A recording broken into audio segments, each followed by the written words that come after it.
So good morning, good afternoon, good evening, depending on where in the world you're joining us from today. I'm Stephen Manifold, I'm the Chief Marketing Officer of Ubisense, and I'm delighted to welcome you to our webinar today about how to protect both colleagues and operations in the wake of a global pandemic.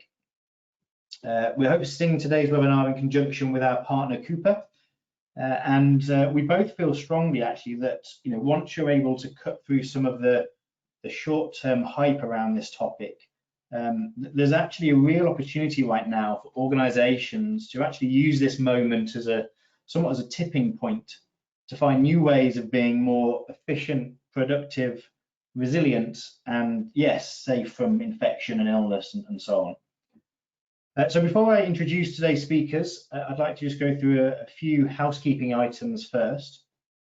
Firstly, the session today is being recorded, so if you'd like to revisit later or indeed share it with any colleagues, you'll certainly be able to do that, and the link will be shared with you after the webinar today.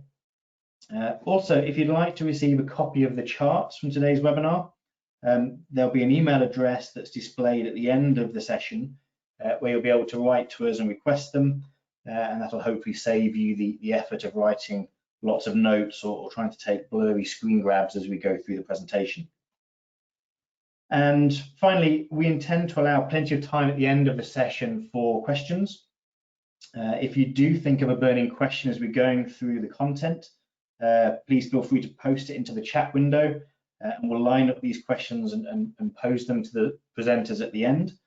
If they spot them during the presentation, obviously they may also be able to address them during the presentation. And with that, I'd like to hand over to our speakers. So it's my pleasure to introduce today our two speakers. So the first is Tom Ruth, who's Vice President of Americas at Coupa, and also Adrian Jennings, who's the Chief Product Advocate from Ubisense. And Adrian, I believe you're going to kick us off today. So if I may, I'd like to hand over straight to you, and you can get us started. Yep, thanks, Stephen, and hi everyone. This is Adrian at Ubisense, and a quick preamble here to set the scene for what we're talking about today, which is how to protect colleagues and operations in pandemics. And the subtitle here is a hint to where we're heading here. The answer being choosing multi-use solutions. But let's start here quickly and talk about some of the solutions that are out there. And I've just got a small lag on the screen here, so bear with me.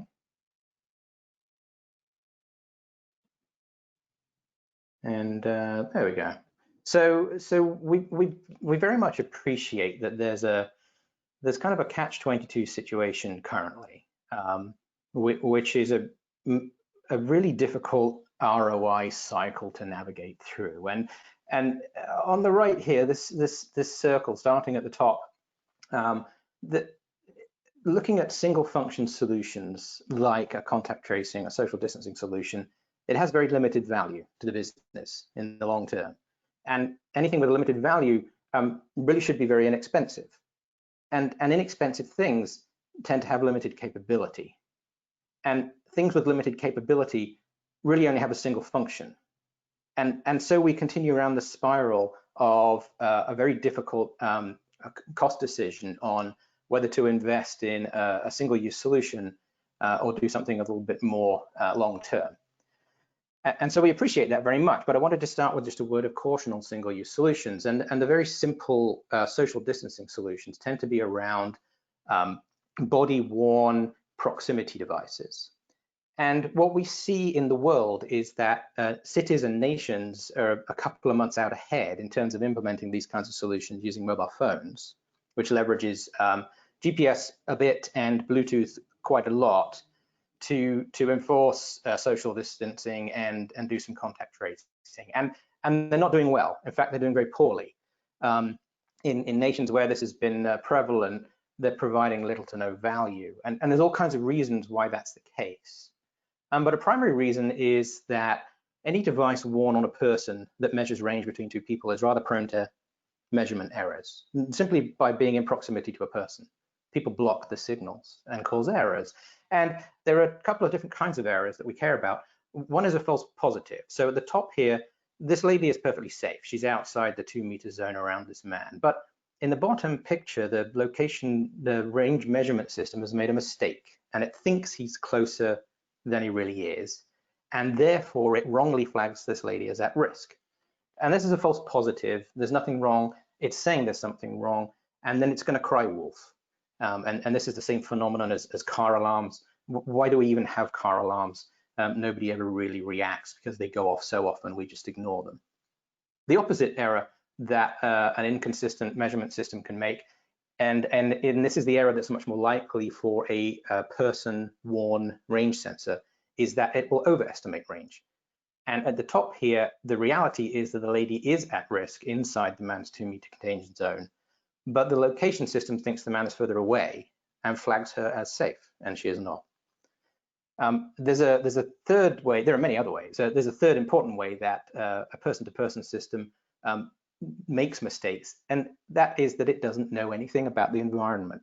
It knows the distance between you and me. It doesn't know where we are in a facility.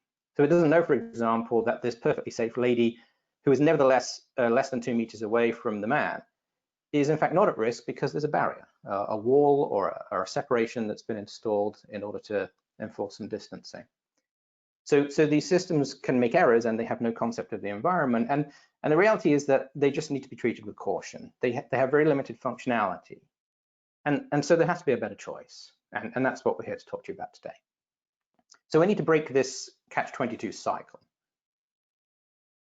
So the first step in breaking the cycle is in focusing still on contact tracing and social distancing, but can't we adopt a much higher value solution? And for this, we need to take a look at features down the left, and in the columns on the right, what I call person-centric tracking versus facility-centric tracking. So person-centric meaning I'm just going to measure the distance between you and me. Facility-centric meaning I'm going to measure where you are in the facility, where I am in the facility, and I'm going to make inferences based on that. So the first thing about person-centric systems is you can do that without infrastructure. You can do that without deploying fixed sensors, and that's what makes them low cost, and that's what makes them quick to deploy, and that's what makes them very tempting and interesting. It's also what makes them very prone to the errors that we just talked about. A facility-centric system is going to employ fixed sensors. It's going to do a much more accurate and robust job about finding where people are, because it takes multiple measurements from multiple sensors, unblocked by people. And that's going to give you a much better way to track people, and additionally a way to attach assets as well. The same infrastructure could be used to track anything that moves, anything that doesn't move for that matter. Now, from a value standpoint, certainly you can do social distancing of a fashion with a person-centric system, the error prone, we talked about that. Obviously, you can do that with facility-centric systems as well. You can't do a very decent job at contact tracing with a person-centric system because it completely omits people to object to people transmission. Very important. Shared devices, keyboards, and facilities are contagion vectors that we need a facility-centric view to measure. And the bottom half of this table, and we're going to go into these in future slides here, are all the other things you can do when you take a facility-centric view. So I'm not going to jump into that now. I'm going to come back to that. But let me just reiterate, a facility-centric view has a lot more value, but does require sensors to be deployed in infrastructure. It's the better way to do it. So with that just brief intro, I'm going to hand over to my friend and colleague Tom Ruth and from Cooper. And Tom is going to talk to you about their very unique implementation of an infrastructure-based Bluetooth tracking system. And so Tom, over to you. Thank you, Adrian. And again, I'm Tom Ruth, and I'm responsible for Coupa's business in the Americas. And some of the things that I endeavor to cover in this presentation is to dispel the notion of BLE being used for proximity, and that it is not an accurate solution.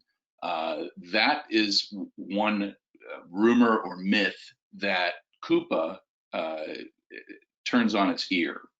And one of the things that that we do is use Bluetooth in a different methodology, and I'll cover that.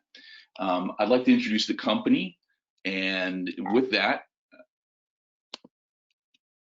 I should have the slide here. So a few points on what is Coupa and who is Coupa. Coupa is a Finnish company that was founded in 2012. It was a spinoff from Nokia. And we have offices located around the world, serving customers and partners, well into the thousands. I'd like to talk about some of the key achievements of what our technology is used for and how we approach the market.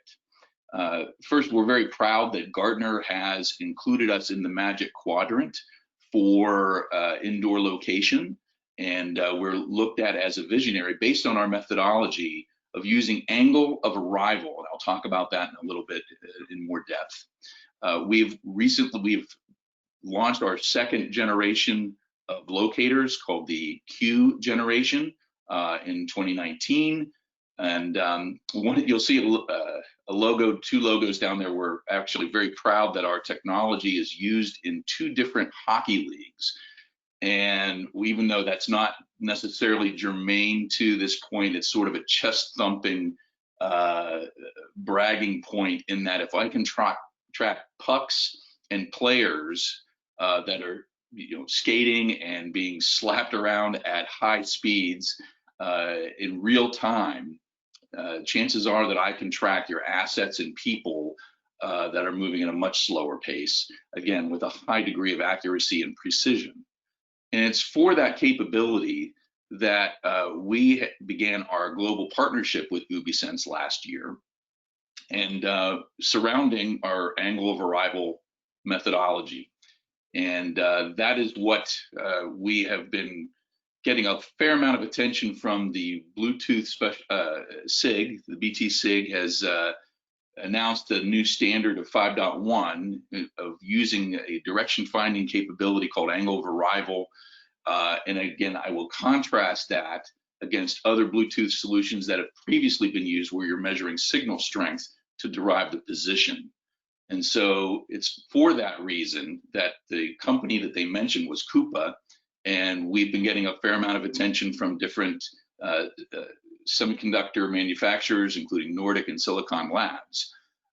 So with that, I'd like to discuss a little bit about how the technology works and what its key benefits are. So there are 4 main pillars that we think about when we talk about Coupa. The first is accuracy. Our solution is used in environments where accuracy is necessary, not necessarily where proximity serves the nature or serves the job. But in this case, sub-meter is what we define as being accurate. So a similar capability that, as most people know, that Ubisense is known for its own precision technology. And obviously their requirements for accuracy don't change. And so its use of our technology in different environments, and we'll describe how and why in a minute, is one of the key cornerstones of the why Coupa story. Versatility. Bluetooth is omnipresent. It's everywhere. It's embedded in many different devices. And so for that reason, we chose that as the transmission medium to use here for rendering position. Scalability is another important capability. A lot of technology looks really great on trade show floors, looks great in small and pristine environments, but the reality is that for industry to deploy this, it has to cover hundreds of thousands of square feet for factory floors, warehouses, hockey rinks, and so forth. And it also has to be easy to deploy at that scale as well. And you also have to be able to track thousands of items, which is one of the benefits of using this technology in that the cost and power requirements would lend themselves very well to larger and more scalable environments. The last is the issue of being open. And so in terms of tracking devices, that it doesn't just happen by magic. The devices have to transmit, and we call those devices tags. And so the tags that we have by design track have an open strategy in that we will track a variety of different partners who make a variety of different form factors. Here's a quick overview on how the technology works. In this particular case, the locators are mounted above the tracking plane. They're hardwired back to a positioning engine where it's sending the transmission receipts from the tag. The tag is broadcasting in Bluetooth in this example, and we are calculating the angle of its arrival in an effort to render an accurate position. And by having enough locators cover the space, it also solves the problems, because this is a line of sight type of technology. It solves the problems of obstruction, where one can literally locate an object where the other one may not be able to see it or receive its signal. It also solves some of the problems surrounding, or mitigates some of the problems surrounding reflection, which is in a lot of industrial environments is a very big problem with a lot of radio frequency based technologies. So in summary, I'm going to cover again some of the bullets here of what we're describing. Providing accuracy, doing this in real time, being compatible with a variety of different devices, having an open tag design, because there's a lot of different form factors out there that, whether you're dealing with bags, bangles, badges, asset tags, and so forth. You also need to be able to sense a variety of different items, possibly humidity, temperature, heart rates, and so forth, again, across a wide variety of different applications. And being able to send that information to an application that does something with it. So everything that Coupa does is a very horizontal technology. So we've mentioned that we provide a location, but that's really it. Without the logic, without the ability to render a useful business outcome for the vertical that you're operating in, the location is technically meaningless. So, and frankly, we like to think what we do is hard enough. So that's how we arrive in the market, is through our partners who render those business solutions. The long battery life is one of the things that I touched on earlier, because power is in battery life are usually very strong impacts to cost. And that's usually one of the challenges that we find here, is that if you're tracking thousands of items, then the tag cost has to be fairly low. So by using Bluetooth and using the Coupa technology, we're actually able to track thousands of things. And of course, because this is a fairly, it's a maintenance-free technology, in that once you hang it, there's very little else that needs to be done. In fact, we like to refer to it as the gift that keeps giving. You can solve multiple problems with one infrastructure, and that's going to be one of the mantra points that Adrian remarks on here throughout the rest of the presentation. I'll stop there, and I'll hand things back to Adrian. That's the brief overview of the underlying infrastructure, and let's go into a little bit more depth on the solution. Fantastic, thanks, Tom. And let me just grab control here. And what we've been talking about is step one in breaking that catch-22 cycle. So step one is employ a more valuable contact tracing solution. So Tom has described their facility-centric location system, meaning fixed sensors, tags on things that move, and understanding exactly where in the facility the tag is. On top of that, we place our smart space platform, which can be placed on top of any type of sensor, in fact, and we create a digital twin of the environment. And by digital twin, I mean a real-time view of the state and status and motion and interaction of everything in the environment. It truly is a digital image of exactly what you would see if you could pull the roof off and stare down into your operation. And with that insight and power, Smart Space can do a number of things. And the first thing it can do is to run a very detailed and nuanced AI-driven contagion model. Now, certainly step one in assessing contagion risk is how far apart are people. But it matters whether people are close together for a long time versus a momentary passing, say, in a corridor.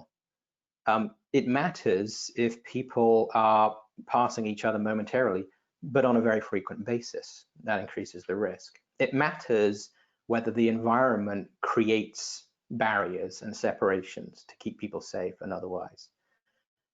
It matters whether people share devices and objects.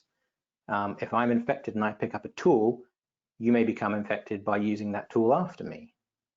After a period of time, the virus disintegrates and the tool is no longer contagious. If the tool is cleaned, the tool is no longer contagious. And all these nuances are included in our contagion model based on understanding where people are, how they interact, where tools and other assets are, and how people interact with those tools and assets, who is a cleaner, which devices and areas a cleaner has visited and made safe, and so on and so forth. And when you take a very nuanced view, you can minimize the false negatives, which is critical. You don't want to miss contagion events, but just as important, you minimize the false positives. You don't want to overestimate. You don't want to become a system that's always warning people and that becomes quickly ignored, or a system that every time you try to do a contact trace says everybody's infected, close down the plant. That is not a useful system. So a nuanced and detailed view of contagion is the first thing that you get when you take a facility-centric view. Now, the second thing you get is the ability to do facility-centric things. So certainly on the left, you may want to inform people directly if they're too close to another worker. That's something that people should know about. Oftentimes humans are pretty good at detecting that, by the way. But nevertheless, you may wish to warn people. Now, possibly more effective is to take a facility-centric view with warnings. I can tell you that I'm never a more attentive driver than when I'm in the mountains and I've just driven past a sign that says beware of falling rocks. And in the same way, because we know where in the facility contacts are happening, we can put up signage. It might be just a visual and audio signage, it might be an and-on, and when I walk into an area, a big red sign above that saying, be aware, in the last 2 hours, this area has been a high contact zone, is a very effective way to keep people on their toes. So the first facility-centric thing you can do is make facility-centric alerts. So the next thing is to actually monitor the facility itself. The way that, let me see if I can increment this slide here. The way that we're getting back to work in general, for most people, is to develop policy to help with spacing. And the question is, number one, are my policies working? Number two, are my policies sufficient? So here's a view, a dashboard view, which takes a look at different areas. There might be workspaces, there might be break areas, whichever spaces you want to monitor and define.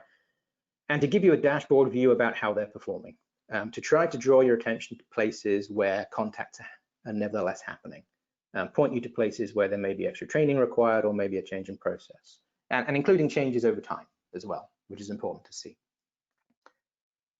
The second thing you might want to do is to delve down a little bit deeper into that and start to look at the location and nature of contacts. Full contact, meaning prolonged, versus passing contacts. And you may see, for example, a cluster of passing contacts in a hallway. And that might draw your attention to the fact that you may need a policy change. You may need to instigate some one-way traffic, for example, in that hallway.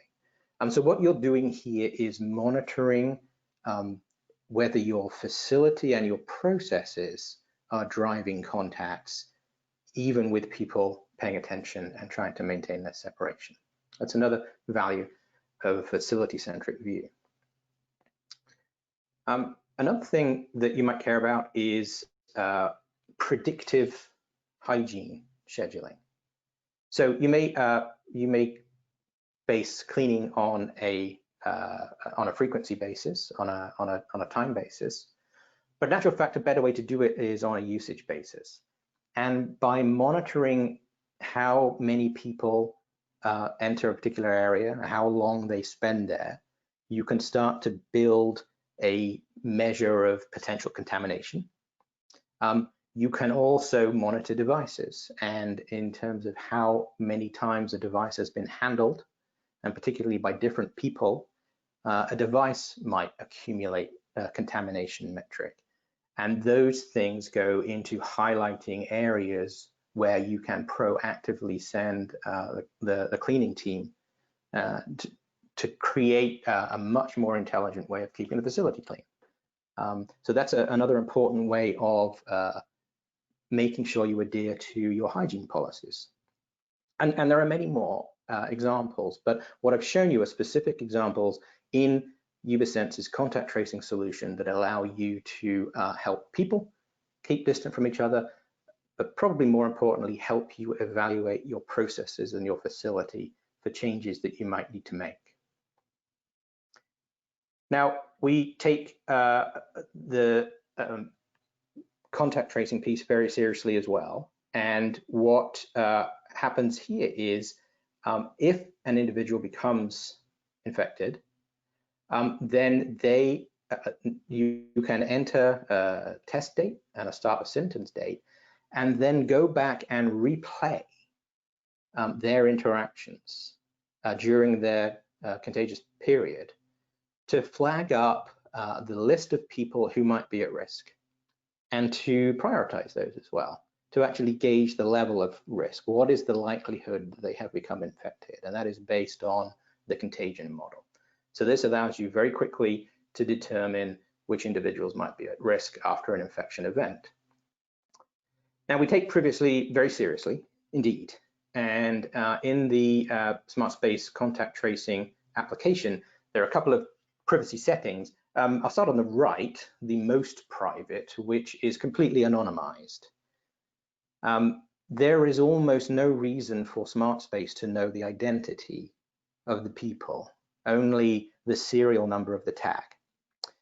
The only place you need to make an association between the tag and a person is in the last example of who is at risk.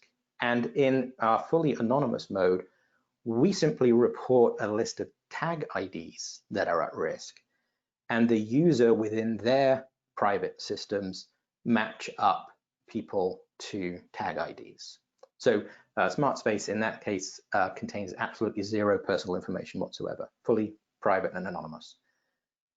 On the left-hand side, it may be operationally more convenient to allow SmartSpace to make associations between the person and the tag. And in that case, we store minimal information, perhaps just even the name only. And we do that in a GDPR compliant architecture. The third part of privacy, and this is very important, is that SmartSpace is an event-driven engine. It's not a location-driven engine as such. Now, obviously, the location of things drives it, but what SmartSpace registers and records are contacts. There is no long-term record of people's motion outside of those contact events. And so there is an extra privacy protection, which is that if you are engaging in safe behavior, actually no data about you will ever get persisted. Only when you have put yourself at risk in some way or have been put at risk does that event, and only that event, get persisted. So that's important to know. We're not trying to find out how long you spend in the bathroom each day. That does not get recorded. So that is, just increment this here. That is an example of a high value contact tracing application that helps break the catch-22 cycle in terms of just adopting a higher value solution. Now, step 2 in breaking this cycle is to adopt multi-use solutions, right? To adopt a contact tracing and social distancing solution that actually does other things too. And here is the true value. And I want to talk you through this here over the next 5 to 10 minutes. So let's have just a look on the left here and think about what is contact tracing. What does SmartSpace have to do to deliver this? Well, it has to track the movement and interaction of people in order to monitor people's adherence to social distancing policies. And it needs to highlight areas where contacts still occur. And it does all that so that you can continually improve policies to keep people safe, eliminate contagion whilst maintaining productivity. That is the goal of a contact tracing solution. And that's how it does it. Now, let's have a look on the right and talk about what is process digitization. Process digitization is where we track the movement and interaction of WIP, tooling, critical assets in order to monitor people's adherence to operational processes and highlight areas where errors and efficiencies still occur so that you can continually improve processes to optimize throughput and eliminate errors while maintaining quality. And I think you can see that there is zero difference. Social distancing and contact tracing is simply another process, another manual process that we want to digitize in order to monitor and enforce process adherence. It's just another manual process. There's nothing special at all about it in any way. That is exactly what process digitization is. Focusing on operational processes, manufacturing processes, inspection processes, replenishment, repair, whatever the process is, process digitization is about monitoring those manual processes. There's zero difference. And the point there is that if you're making an investment, then you shouldn't even invest in a contact tracing or social distancing solution. You should invest in a process digitization solution and simply make social distancing the first of many manual processes that you'll digitize and optimize. So that is what we do at Ubisense. Our business for well over a decade now has been to digitize processes to help people optimize them. We do that globally. We're trusted by 6 out of the top 10 Fortune 500 manufacturers. We've been doing this in production 24/7 for about 16 years now. About 5 million vehicles a year are produced using our technology, and there's over 100 person years of development time invested in making a process digitization software platform, which is by far the leader in its field, with 900 deployments over 5 economic centers globally. So that's what we do, and that's why we are front and center in the fight against COVID-19. And we do what we do to help people improve productivity by finding places in their processes where inefficiencies can be removed and processes can be made more optimal. Quality and compliance, where we detect and prevent errors in real time. And safety of all kinds, including in the time of pandemic. So the whole purpose of process digitization is to monitor any and all errors of these types on the right here. So in any moving process, and particularly any process that's manual, there are all kinds of errors of location, things in the wrong place, things missing. There are all kinds of errors of interaction, the wrong tool for the job, the wrong person for the tool, the wrong settings for the job, the wrong parts for the model trim. There's all kinds of errors of count, too few parts, too many errors, too many products sitting in a shipping buffer, and so on and so forth. There are many errors of duration, tasks overrunning, products spending too long between tasks not running for long enough. And there are many errors of sequence, from the sequencing of building sub-assemblies to delivering parts to tightening fasteners. And any and all of those problems are discovered and prevented through process digitization to prevent errors such as lost assets and underutilized resources and overrunning processes and out of sequence processes, unstarted and forgotten tasks, out of compliance equipment, tooling that's being used, but it's out of calibration, incorrectly staged assets, and yes, safety violations, forklifts endangering people, cranes driving into people and products, and indeed, people getting too close to each other in a time of a pandemic. And so the answer to how to break the catch-22 cycle is not to focus on social distancing and contact tracing, to focus on process digitization, to break the circle and create what is really a staircase to value over time. And gosh, my chart's stuck. Well, there we are. Stephen, perhaps you could increment that for me. I think I have it. So here's the view that I want you to take away. And the view is that process digitization is the path to improving operations. The very first process you may focus on might be social distancing and contact tracing. It is simply a manual process that defines parameters around how people should move and interact, and helps to highlight departures from the process and prevent people from deviating from the process. And then take that same infrastructure, both hardware in terms of sensors and tags, and software in terms of the smart space platform, and add that to the next process that you want to improve.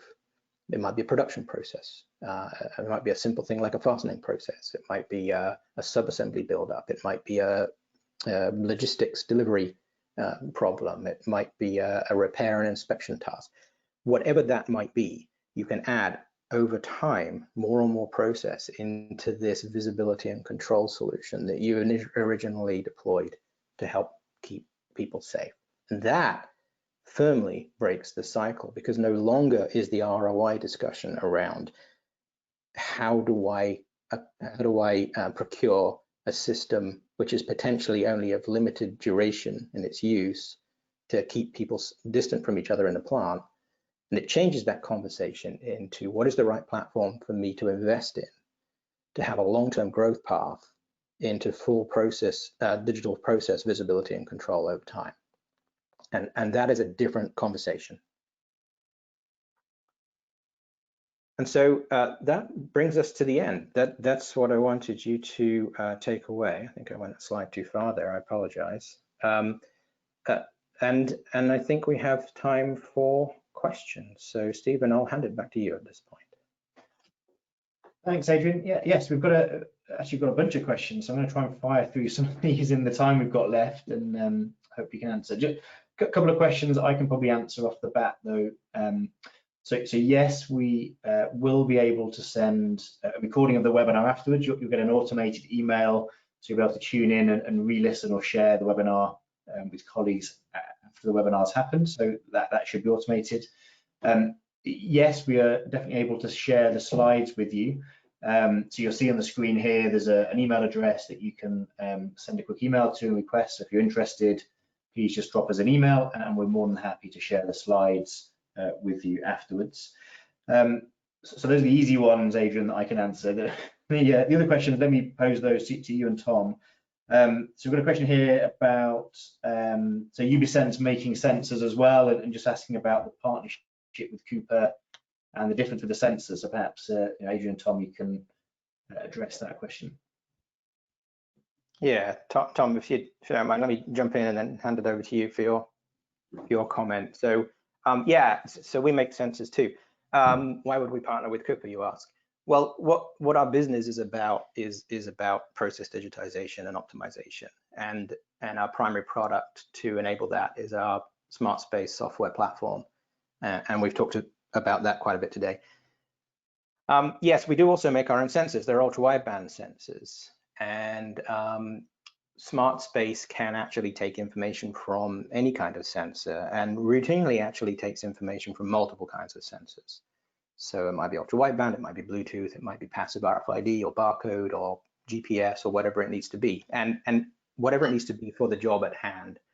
So what is the difference between ultra-wideband and Bluetooth? Well, Tom mentioned accuracy, and Cooper do a fantastic job at getting accuracy out of Bluetooth technology.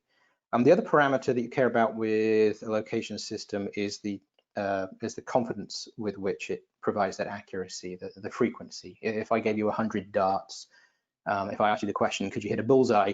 You might say yes. If I ask you a question, how many? Then that's going to vary between 2 or 3 if I'm lucky, to 99 because I'm a professional, and that's the confidence level at which you achieve a certain accuracy. So the choice of technology comes down to the criticality of the process. So ultra-wideband is at the high criticality end. Ultra-wideband is at the 6 sigma confidence level for very accurate location, and you apply that to processes that are mission critical.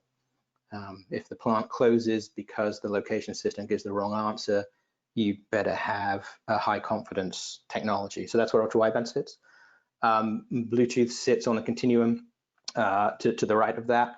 So Bluetooth is something you would apply to slightly less criticality processes like asset management. The criticality of contact tracing is your decision, and we would help advise you on sensors for that. Low criticality solutions might use something like passive RFID, which has a fairly low confidence level at very accurate location information, but maybe you don't care if it's just for figuring out roughly where something is in a warehouse. So horses for courses is the answer, and ultra-wideband sits on one end of the confidence and criticality spectrum. So Tom, did you have anything you wanted to add to that?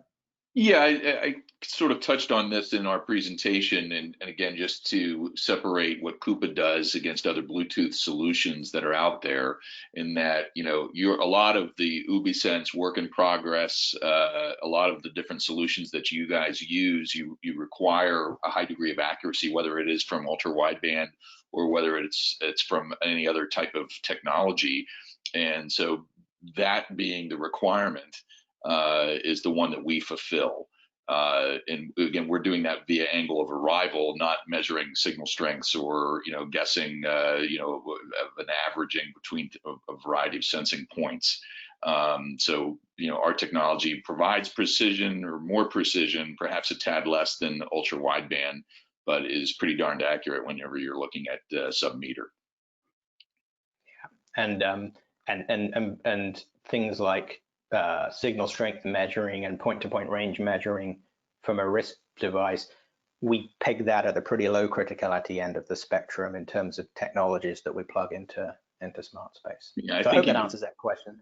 I think you did a great job at the beginning of the presentation, sort of outlining how those types of solutions can render the false positives and therefore lose the confidence in both the individuals wearing them and the companies that are supplying them. So right, exactly.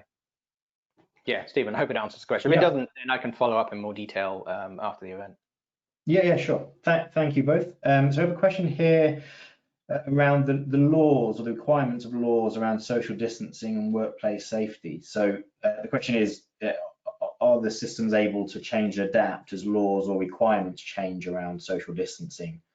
So I think, Adrian, you addressed some of the privacy issues, but perhaps you can talk about some of the adaptability or, you know, changing nature of some of these laws as more becomes known about, you know, viruses such as COVID-19. Right. Yeah. I mean, I think if I understand the question, you know, different nations have different guidance, and not just nations, different companies have different guidance on what is deemed a safe distance, for example. So could the solution adapt to 2 meter spacing versus 1 meter spacing? And the answer is yes. That's straightforward. The contagion model that sits in there is eminently adaptable to any situation. It's quite straightforward to do that. It's also quite straightforward to add other forms of analytics on top as well. So what I described is kind of the off-the-shelf solution, and it can be adapted both to meet different and new laws, but also to meet people's specific unique requirements, because everybody's operation is slightly different from everybody else's. Thanks, Adrian. And we have a question here, I think more for you, Tom. The question is, are Coupa systems based on the BLE 5.1 angle of arrival, angle of departure, or some kind of proprietary system?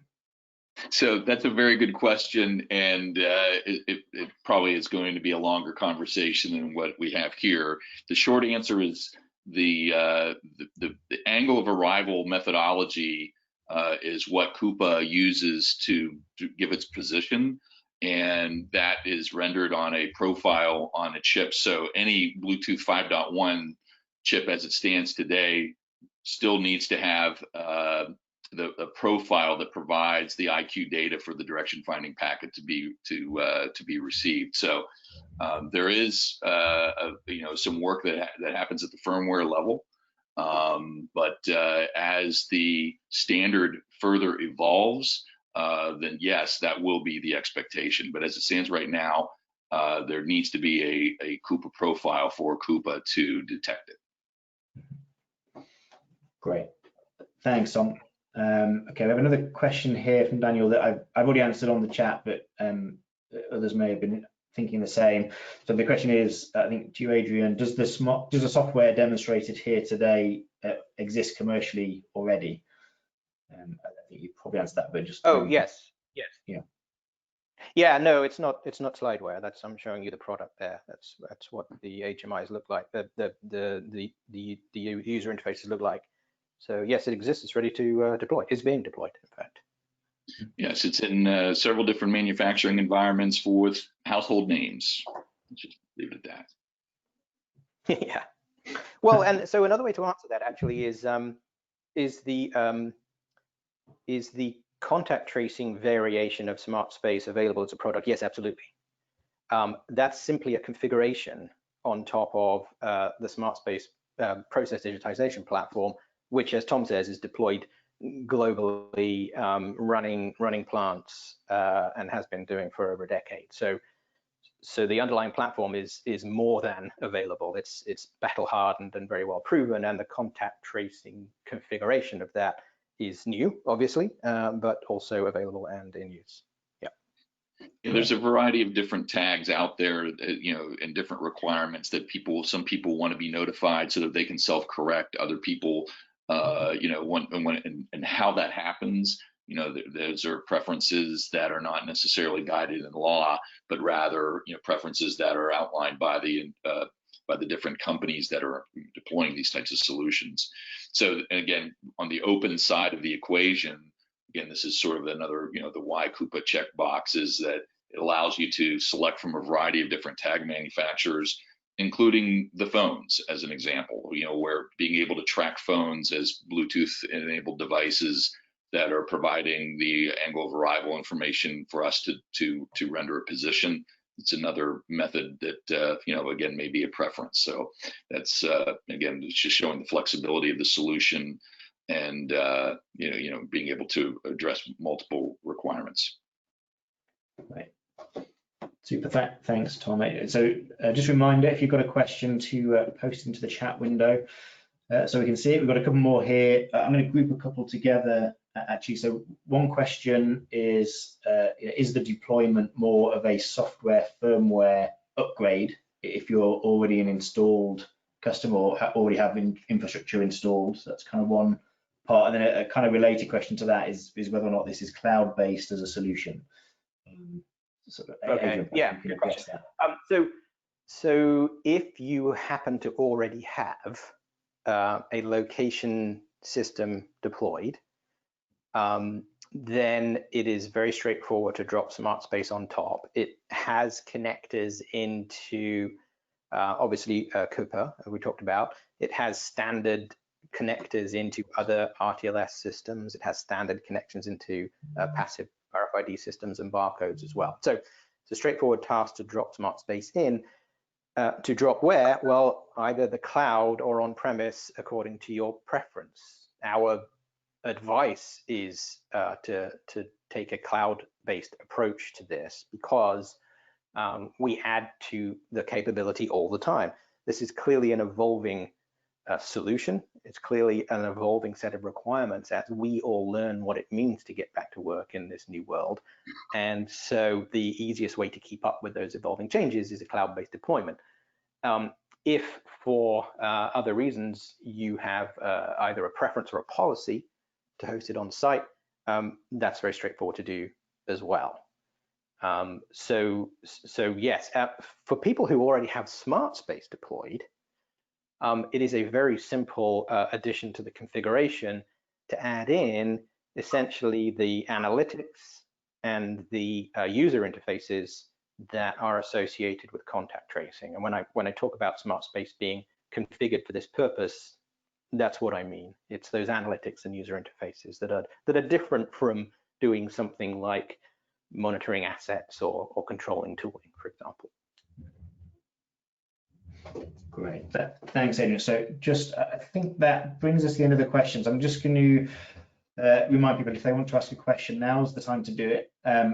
While we're just waiting another minute or two, perhaps Tom and Adrian, you can give us some closing thoughts or advice before we close the webinar, and also give people a chance to ask those last minute questions should they exist. So Tom, Adrian, do you want to give us a wrap up or closing thoughts from each of you? Sure, Tom, I'll let you go first.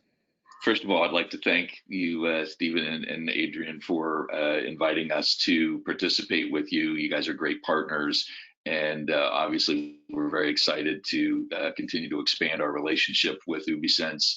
I guess you know, some of the mantra. This is the filed this under the "tell them what you told them" bucket, but you know, again, being able to solve multiple technology problems or multiple business problems rather with one infrastructure or one deployment is really the mantra.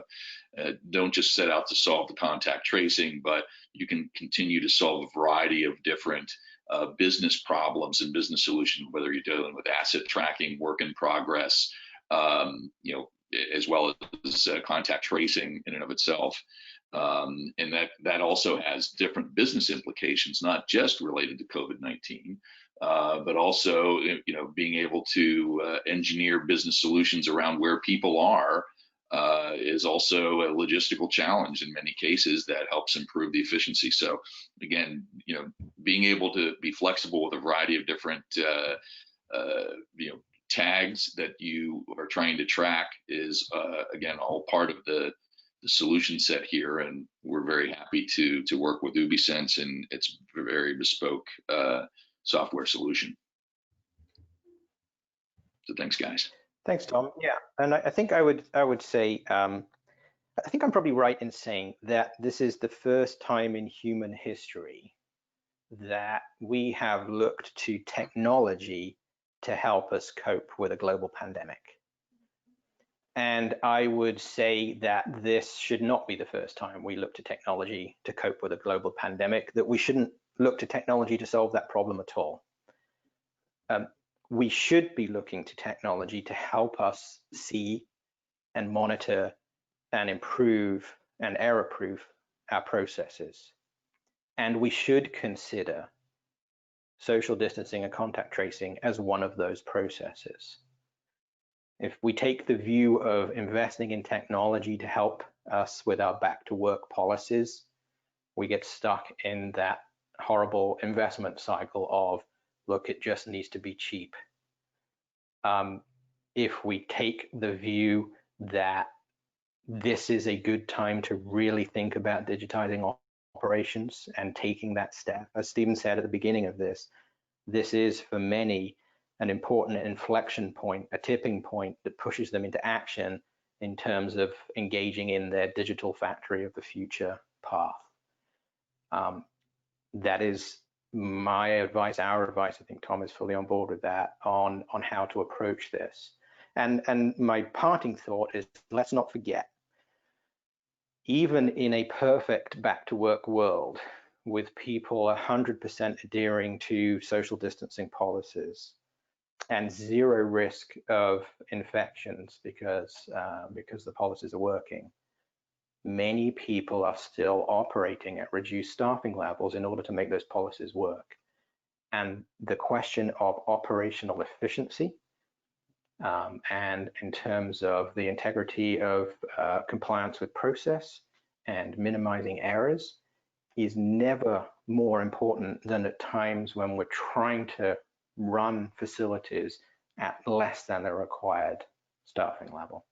So think about contact tracing as a process, invest in process improvement, and the game is completely changed and much easier to palate.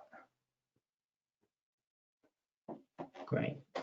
Thank you very much. I just want to thank Tom and Adrian for taking us through the content today.